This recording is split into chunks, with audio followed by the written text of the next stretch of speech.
Damos comienzo a un nuevo programa.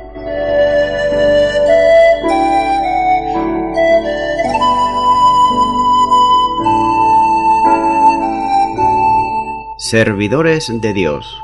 Quien te habla es Manuel Cornejo.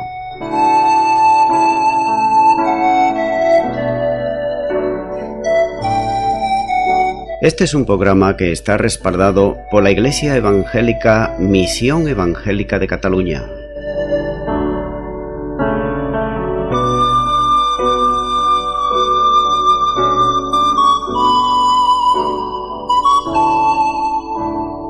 Estamos situados en la ciudad de Sabadell, en la avenida Matadepera número 239.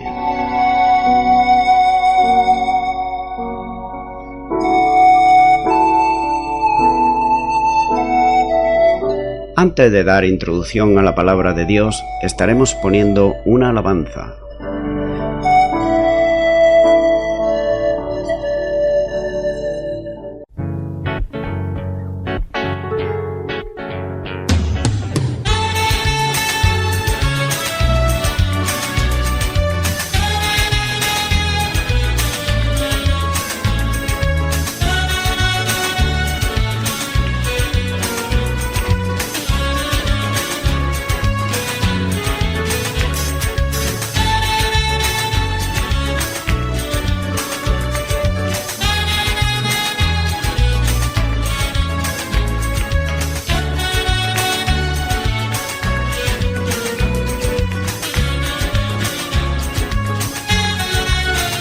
Eres mi luz, tú eres mi sol, tú eres el aire que yo respiro, tú eres el agua que sacia mi alma, tú eres el ser a quien adoro.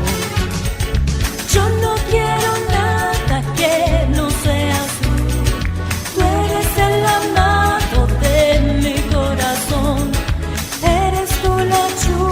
Refrescas mi ser, eres tú la estrella de mi amanecer.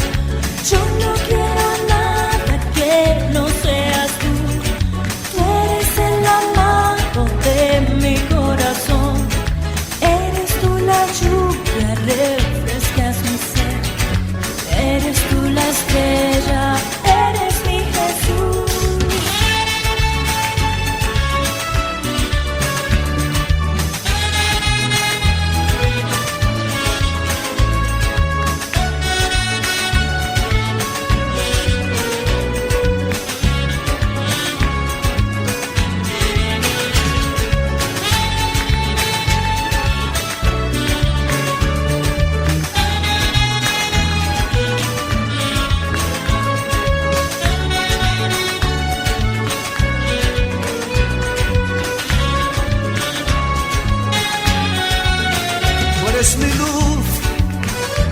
Mi sol, tú eres el aire que yo respiro, tú eres el agua que sacia mi alma, tú eres el ser a quien adoro. Yo no quiero nada que no seas tú eres el amado de mi corazón, eres tú la lluvia, refrescas mi ser. Eres tú la estrella de mi amanecer. Yo no quiero nada que no seas tú eres el amado de mi corazón.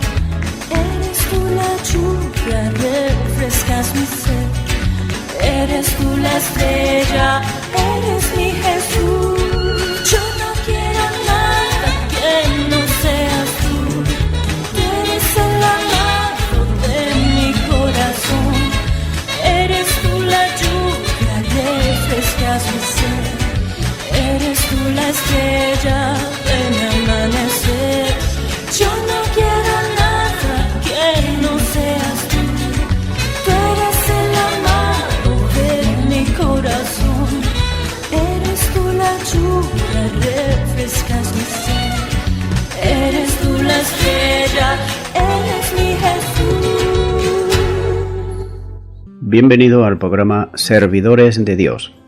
En el día de hoy estaré haciendo un comentario expositivo de la palabra de Dios y en esta ocasión será en el Evangelio de Juan. Y continuamos con el estudio de este apasionante capítulo 3 y ahora versículo 19 donde nos dice la palabra de Dios. Y esta es la condenación, que la luz vino al mundo y los hombres amaron más las tinieblas que la luz, porque sus obras eran malas. Continúa el Señor Jesús hablando con Nicodemo y le dice, y esta es la condenación, la ignorancia voluntaria, la superstición y toda clase de pecado, como pueden ser, por ejemplo, la mentira, el hurtar, como el que se oponga y se rebela, y todo aquello que se opone y se rebela en contra de Dios. Esta es precisamente la condenación. Y quiero hacer hincapié aquí en la ignorancia voluntaria, ya que muchas personas son personas adultas, personas maduras, que saben escoger aquello que les conviene, y sin embargo muchas veces ignoran voluntariamente el Evangelio de nuestro Señor Jesucristo, que es bien para sus vidas, es liberación, salvación y vida eterna. Sin embargo vemos que, en cambio, la luz es todo lo contrario a todo lo que se opone a Dios. Es la verdad, es el conocimiento y es la justicia. Como nos dice este mismo Evangelio de Juan capítulo 1 versículo 4 y 5, donde nos dice, en él estaba la vida, y la vida era la luz de los hombres. La luz en las tinieblas resplandece, y las tinieblas no prevalecieron contra ella. Así que notamos que la luz del Señor Jesús es la luz de los hombres, ya que este mundo y cada hombre, cuando no tiene a Cristo en su corazón, está, como nos enseña la palabra de Dios, en tinieblas, y le hemos de dar gracias a Él de que Él nos sacó de las tinieblas y nos llevó a su luz admirable. Sigue diciendo este versículo 19, porque sus obras eran malas. Jesús no se refiere solamente a las borracheras, al homicidio, al hurto, a la mentira, sino también a las tinieblas religiosas e intelectuales, es decir, aquellos religiosos de aquel tiempo que sí tenían mucho conocimiento de la palabra de Dios, pero nada más que conocimiento. Y es esto a lo que se está refiriendo aquí el Señor Jesús. Segunda de Corintios, el apóstol Pablo, en el capítulo 10, versículo 3 al 5 dice, pues aunque andamos en la carne, no militamos según la carne, porque las armas de nuestras milicias no son carnales, sino poderosas en Dios para la destrucción de fortalezas, derribando argumentos y toda altivez que se levanta contra el conocimiento de Dios, y llevando cautivo todo pensamiento a la obediencia a Cristo. De manera que el hombre y la mujer carnal siempre usará las armas carnales, como pueden ser algunas de ellas las intrigas, los falsos testimonios, la hipocresía, la mentira, el fingir estar triste o lastimado o alegre cuando en realidad es todo lo contrario. Estas son las armas de las personas que andan en cuanto a la carne. Los fariseos, los saduceos, escribas y ancianos, los líderes del pueblo de Israel, a los cuales Juan, el evangelista, llama los judíos, estaban en tinieblas y resistían al Señor Jesús, que es la luz de los hombres, como hemos visto en Juan capítulo 1. Ahora bien, cabe hacerse una pregunta. ¿Por qué estos judíos, estos religiosos del pueblo de Israel, por qué hacían esto? La respuesta es sencilla, y el mismo Señor lo dice, porque amaban las tinieblas. Habían aprendido lo que la Escritura dice, pero no tenían corazones buenos ni tampoco dispuestos a obedecer ellos primero lo que precisamente las Escrituras decían. Es, por ejemplo, un juez que está dictando leyes diariamente, está juzgando a uno y a otro, multitud de casos, pero luego a lo mejor este juez, pues él no cumple absolutamente ninguna de las leyes que él sentencia. Pues esto es lo que le estaba pasando precisamente a estos judíos religiosos. Lucas capítulo 8 versículo 15 dice, mas la que cayó en buena tierra, los que con corazón bueno y recto retienen la palabra oída y dan fruto con perseverancia. Sus corazones, Lo de los judíos no eran una tierra buena en cuanto a la palabra de Dios, para que esa palabra precisamente pudiese germinar. Sí, tenían conocimiento, pero la tierra que en este caso eran los judíos, era una tierra que no dejaba de ninguna manera, por la dureza de su corazón, que esa semilla de la palabra de Dios pudiese germinar en sus corazones. ¿Por qué? Porque como dice esta palabra, ellos amaban más las tinieblas. Es el caso opuesto que hallamos, por ejemplo, en Hechos capítulo 17, versículo 11, donde nos dice: y estos eran más nobles que los que estaban en Tesalónica, pues recibieron la palabra con toda solicitud, escudriñando cada día las Escrituras para ver si estas cosas eran así. Aquí se está refiriendo, en cuanto aquí a la escritura de Hechos, a unos judíos que ellos escudriñaron las Escrituras, es decir, que se preocupaban de mirar la Escritura a ver si lo que estaban oyendo, lo que le estaban diciendo, estaba de acuerdo con la Escritura. Y esto debe de enseñarnos también a cada uno de nosotros, cuando quizás escuchamos la palabra de Dios, alguna predicación o quizás algún predicador, algún apóstol, algún pastor, algún maestro, sea quien sea, algún obispo, el que sea, siempre debemos de ir a la fuente, es decir, a la palabra de Dios, si aquello que ellos están predicando o están enseñando está de acuerdo con la palabra de Dios. Vemos que estos nobles se preocupaban de ello y nos da esa enseñanza para que nosotros también nos preocupemos de ello. De manera que en los hombres que no obedecen al Evangelio no pueden disculparse diciendo que no entiendo la voluntad de Dios.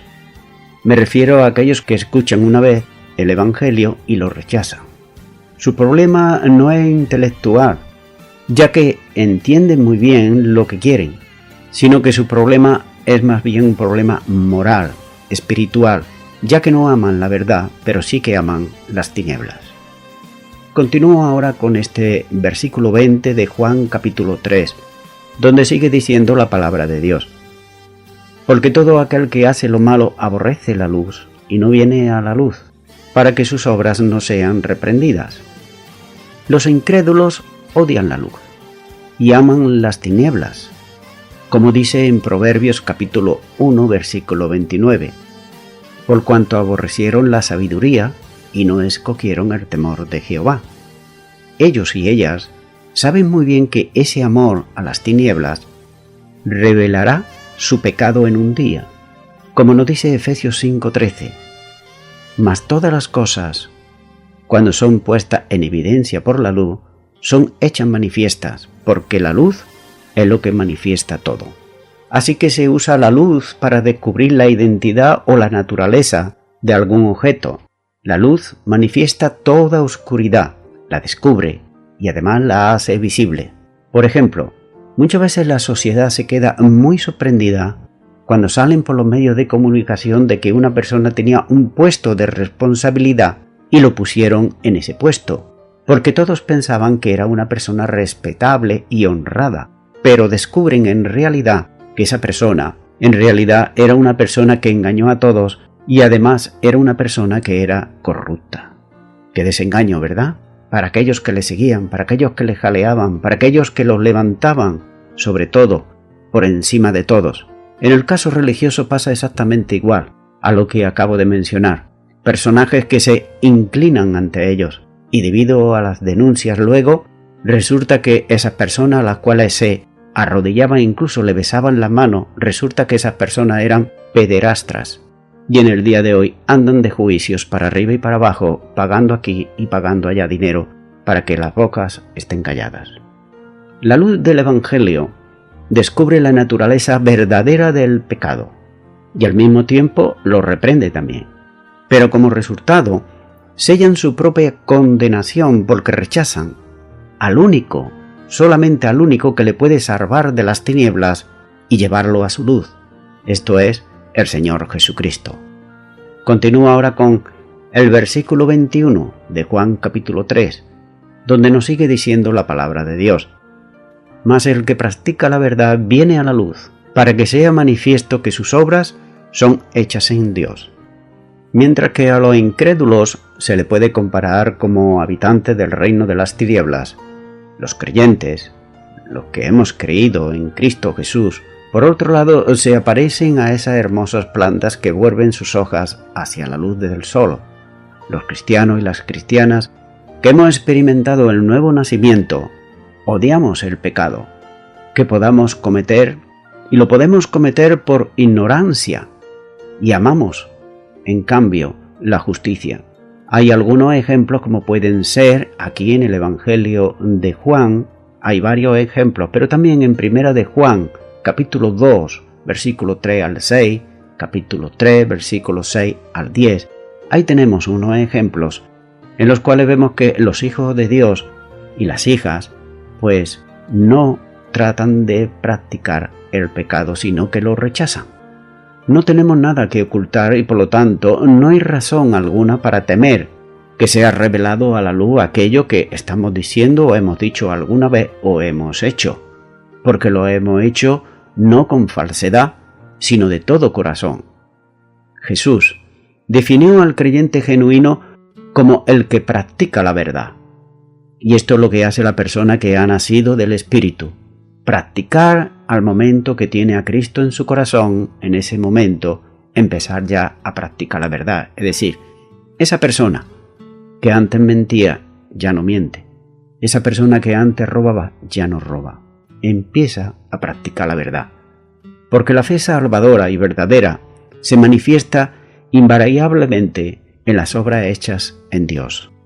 Pablo les recordó a los Efesios, en Efesios capítulo 2 y versículo 10, porque somos hechura suya, creados en Cristo Jesús para buenas obras, las cuales Dios preparó de antemano para que anduviésemos en ellas.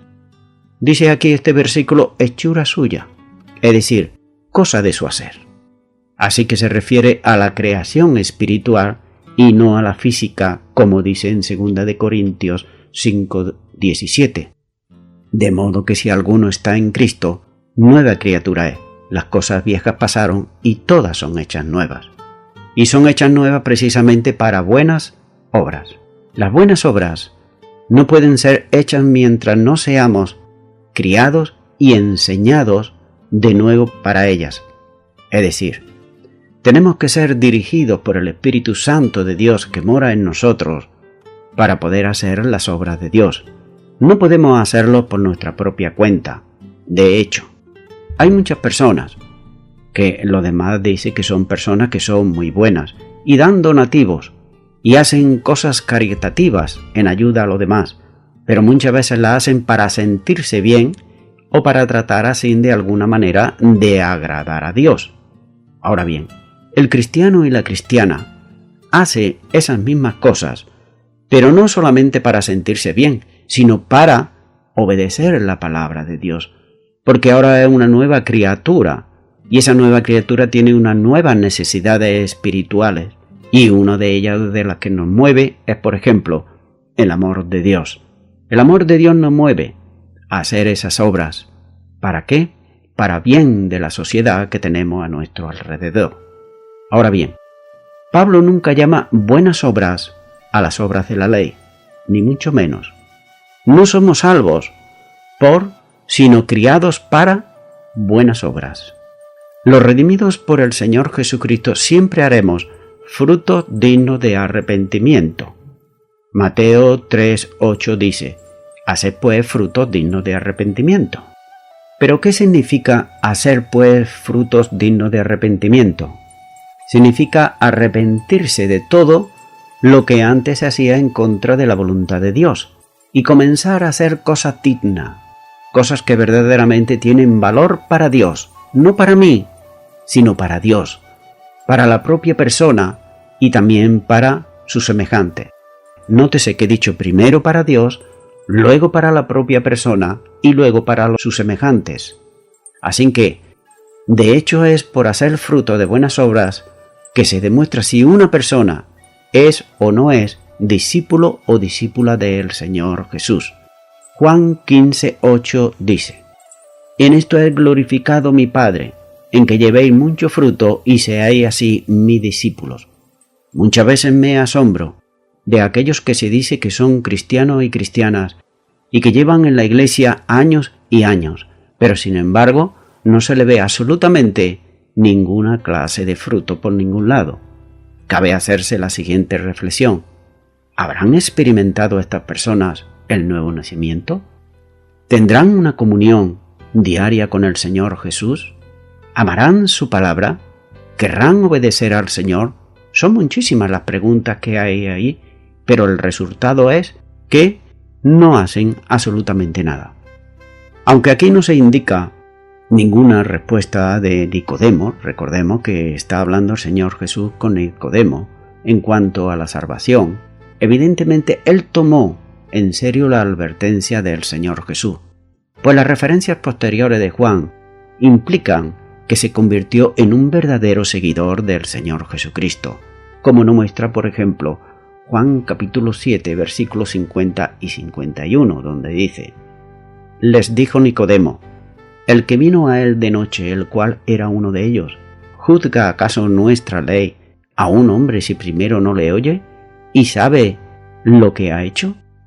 Y también Juan 19, 39 dice: también Nicodemo, el que antes había visitado a Jesús de noche, vino trayendo un compuesto de mirra y de aloes como 100 libras. Nótese aquí que este hombre quedó verdaderamente impactado por aquellas palabras que el Señor Jesús le dijo a solas. Y el deseo de mi corazón también es que tú, amigo y amiga que me estás escuchando en esta hora, yo no te conozco.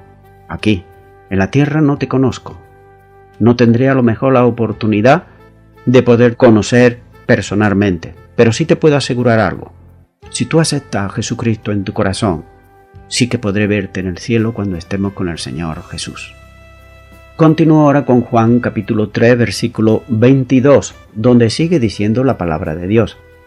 Después de esto vino Jesús con sus discípulos a la tierra de Judea, y estuvo allí con ellos y bautizaba. La frase después de esto indica que los acontecimientos registrados en esta ocasión siguieron después de un intervalo no especificado. Pudiera ser que de un día o de varios días, no se sabe bien, por eso dice después de esto.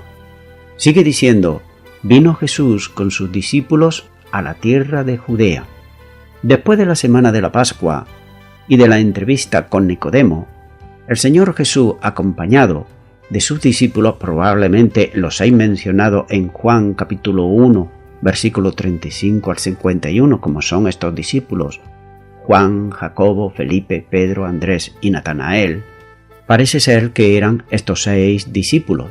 De manera que Jesús salió de Jerusalén y fue hacia la tierra de Judea, puesto que en este versículo 22 se hace mención del bautismo. Se cree muy posible que la localidad en la que se habla no estuviera muy lejos de Jericó, cerca del vado del Jordán. Sigue diciendo este versículo, y estuvo allí con ellos, es decir, con sus discípulos. Seguramente un considerable periodo de tiempo, en aquellos alrededores o algo así como desde mayo hasta el mes de diciembre, en el año 27. Y también dice, y bautizaba. Mientras estuvo allí Jesús, bautizaba no personalmente, sino a través de sus discípulos, como nos dice este mismo Evangelio de Juan, capítulo 4, versículo 2. Aunque Jesús no bautizaba, sino sus discípulos. De ahí la expresión que acabo de decir, que directamente el Señor Jesús no bautizaba, sino que eran sus discípulos. Así que este rito o ceremonia, tal como se realizaba aquí, se puede considerar como una transición entre el bautismo de Juan y el bautismo del cristiano. Tanto en uno como en otro, el agua indica la necesidad de la purificación espiritual, conseguida en este caso por la sangre del Cordero de Dios, que es el Señor Jesucristo. Sin embargo, al no bautizar personalmente, sino a través de otros, de sus discípulos, Jesús manifiesta ser mayor que Juan el Bautista, pero la etapa siguiente sería el mandamiento de bautizar en el nombre del Padre, del Hijo y del Espíritu Santo, tal y como nos dice Mateo 28 y versículo 19. Por tanto, id y hacer discípulo a todas las naciones, bautizándolos en el nombre del Padre y del Hijo y del Espíritu Santo.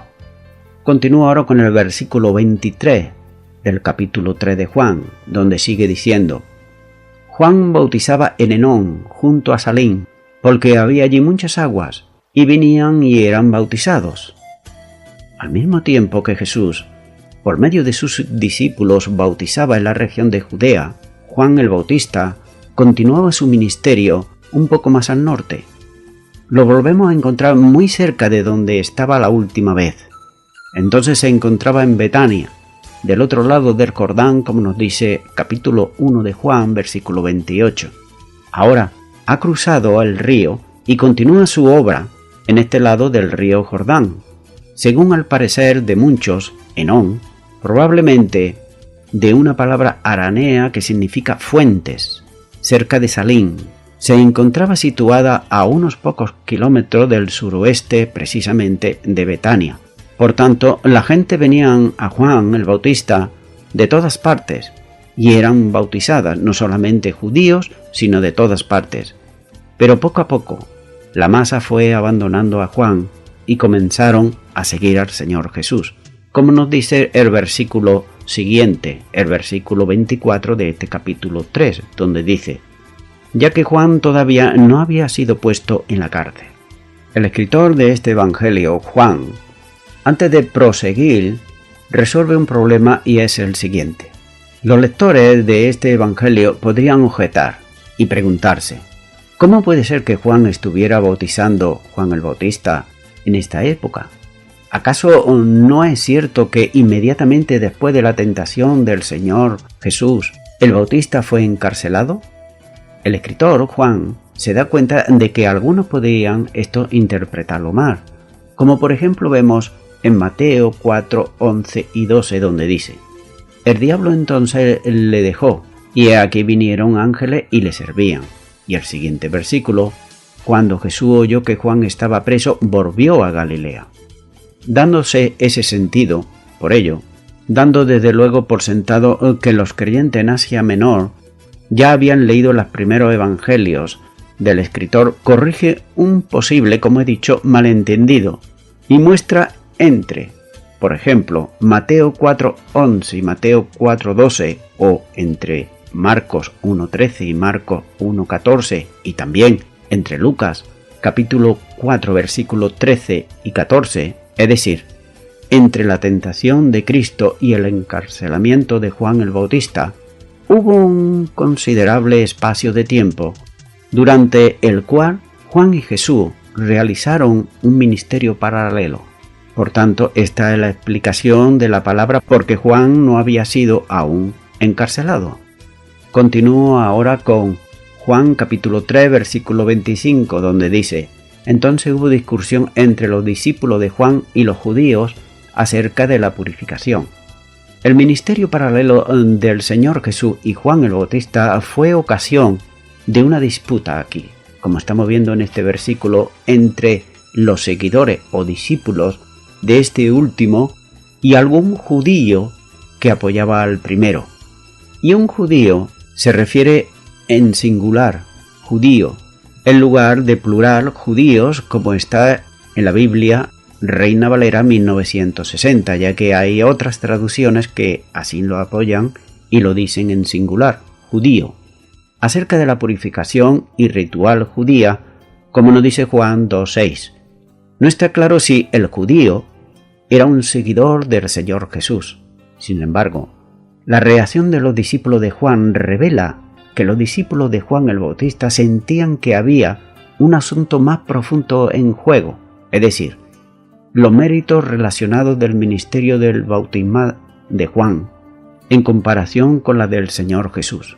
Esta disputa sacó a la superficie un asunto que sin duda había inquietado a los discípulos de Juan el Bautista por algún tiempo, ya que durante el tiempo prolongado que Juan había ministrado cerca de Jesús, el seguimiento a Juan había disminuido gradualmente.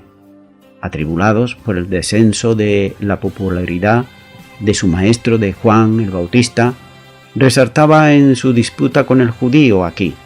Por tanto, los discípulos de Juan empezaron la discusión, atribuyendo probablemente una eficacia purificadora, superior o exclusiva al bautismo de su maestro, que era Juan el Bautista. Y sigue diciendo este versículo 26 de Juan capítulo 3. Y vinieron a Juan y le dijeron: Rabí, mira, que el que estaba contigo al otro lado del Jordán, de quien tú diste testimonio, bautiza y todos vienen a él. Al parecer, como hemos visto en el versículo anterior, los discípulos envidiosos de Juan veían a Jesús como un competidor, ni siquiera querían mencionar su nombre. Como acabo de decir, dice este versículo, el que estaba contigo al otro lado del Jordán. Nótese, no mencionan ni siquiera el nombre. Y el Jesús obtenía popularidad a expensas precisamente de su maestro, de Juan. Su uso exagerado lo vemos aquí cuando dicen los discípulos y todos vienen a él. Revela el tamaño de sus celos. Increíblemente ellos tampoco captaron el propósito del ministerio de Juan el Bautista, de su maestro, que era señalar al Mesías y señalarlo a la nación. Juan, a diferencia de sus seguidores, exageradamente celosos, él no estaba preocupado en lo más mínimo con su popularidad o su declive. A pesar de su tremenda influencia inicial, siempre había estado centrado en el propósito de su ministerio. Es decir, estaba muy bien enfocado, sabía muy bien para qué lo había llamado Dios. Así que, conocido para él, desde muy pequeño que era, testificaba de Cristo, como muestra Juan capítulo 1 y capítulo 2. Ahora, cuando el ministerio de Juan empezaba a bajar, su propósito, el que él tenía, el que él recibió de parte de Dios, como que él había sido fiel a Dios en todo momento, aunque tambaleaba, aunque se caía, su propósito no se tambaleó ni se caía, porque sabía a quién estaba obedeciendo y en quién había creído. Voy concluyendo con esto. Los discípulos de Juan el Bautista pensaban ellos que tenían la exclusividad. Sí, la exclusividad de la enseñanza, la exclusividad de bautizar a las almas para que se arrepientan. Mientras que Jesús aún no había comenzado su ministerio, era Juan el que estaba preparando el camino para el Señor. Más adelante, les pasó algo parecido a los discípulos, en este caso, a los discípulos del Señor Jesús. Y lo leemos en el Evangelio de Lucas, capítulo 9, versículos 49 y 50, donde nos dice: Entonces respondiendo Juan dijo: Maestro, hemos visto a uno que echaba fuera demonios en tu nombre, y se lo prohibimos, porque no sigue con nosotros. Jesús le dijo: No se lo prohibéis, porque el que no es contra nosotros, por nosotros es. Parece ser que algunos discípulos del Señor Jesús, en este caso Juan y Jacobo, sentían celo al ver a uno que no era del grupo suyo, haciendo lo que podían hacer ellos solamente, por haber sido precisamente delegados por el Señor.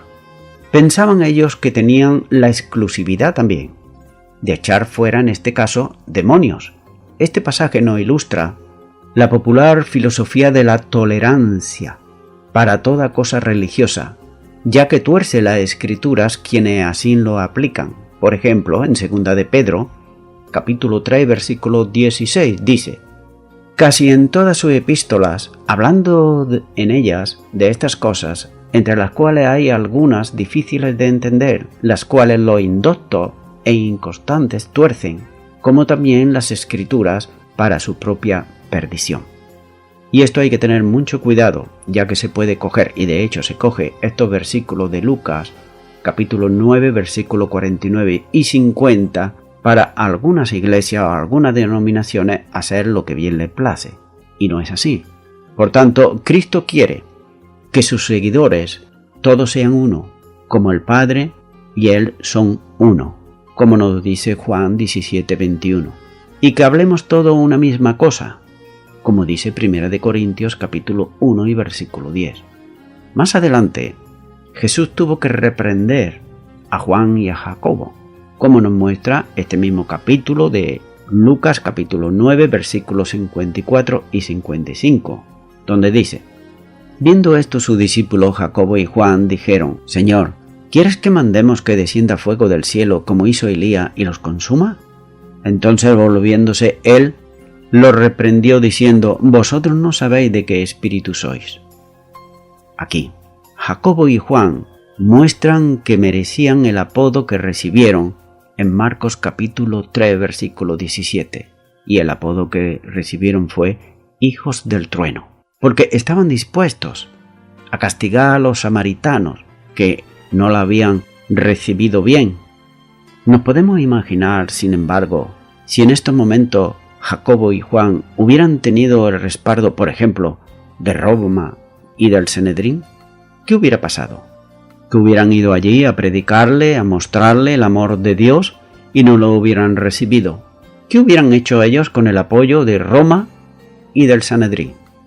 Históricamente y en la actualidad, también en el día de hoy, el absolutismo religioso siempre fue una constante en aquellos que piensan que solamente ellos tienen la verdad y que son los únicos representantes de Cristo en la tierra. Sin duda alguna que el Espíritu Santo tuvo que trabajar mucho, y de hecho así lo hizo, en la vida de Jacobo y de Juan. Más adelante, años más adelante, vemos cómo Dios trabajó en sus vidas y estuvieron dispuestos, como Jacobo, a dar su vida. Y también Juan. Si leemos la epístola de Juan, primera, segunda y tercera de Juan, vemos ahí a un Juan completamente distinto que nada tiene que ver como los hijos del trueno. Así que también Dios tuvo que trabajar en todos los apóstoles hasta llegar a ser esa clase de discípulo que el Señor quería que ellos fuesen. Y también Dios tiene que trabajar en nuestras vidas. ¿Cuántos errores cometemos? Muchísimos. Claro que sí.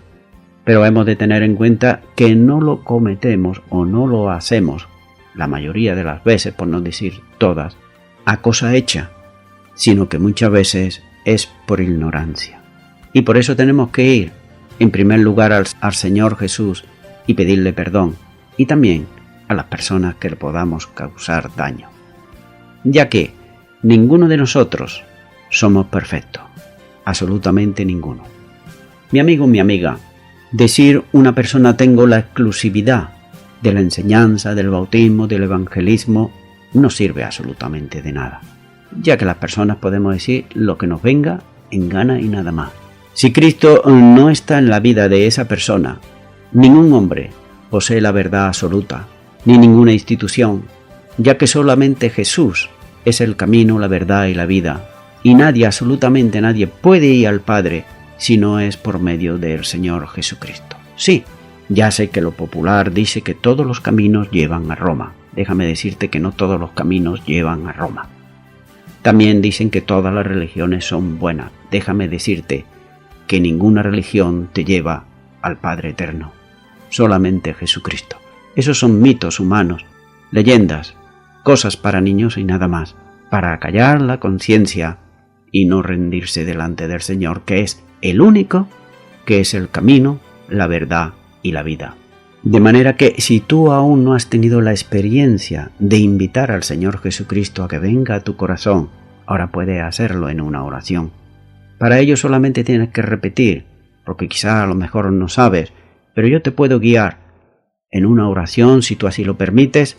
Repite conmigo y di ahí a donde tú estás. Señor Jesús, te pido perdón por todos mis pecados. Me arrepiento de ellos y te recibo como Señor y Salvador, pues tú eres el camino, la verdad y la vida. Y te doy gracias en el nombre de Jesús. Amén. Bien, amigo y amiga, si tú has hecho esta oración de todo tu corazón, es bueno que tú comiences a orar a Dios y lo hagas en el nombre del Señor Jesús. Habla con Dios, cuéntale tus deseos, tus anhelos, tus fracasos. También es bueno que sigas leyendo la palabra de Dios. Continúa con este Evangelio de Juan y también es bueno que puedas congregarte en una iglesia cristiana evangélica, donde tú puedas crecer espiritualmente y te enseñen las Escrituras. Y a toda la audiencia, nuevamente me estoy despidiendo de todos ustedes y será Dios mediante hasta el próximo programa. Que Dios os bendiga a todos.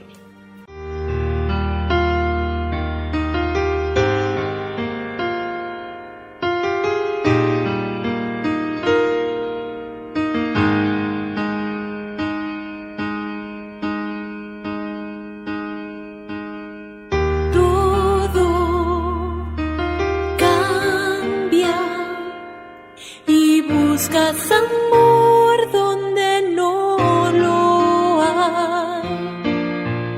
Tu fe cayendo está y todo a la suerte lo dejas ya.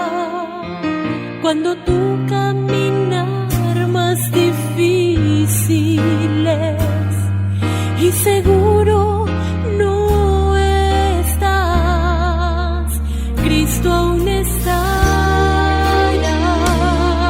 ahí. A tu lado Él irá, su tierno amor te dará. Cristo aún estará ahí. Si te sientes desmayar, en sus brazos te sostendrá. Si tu corazón herido está, Él lo sanará, pues Cristo aún estará ahí.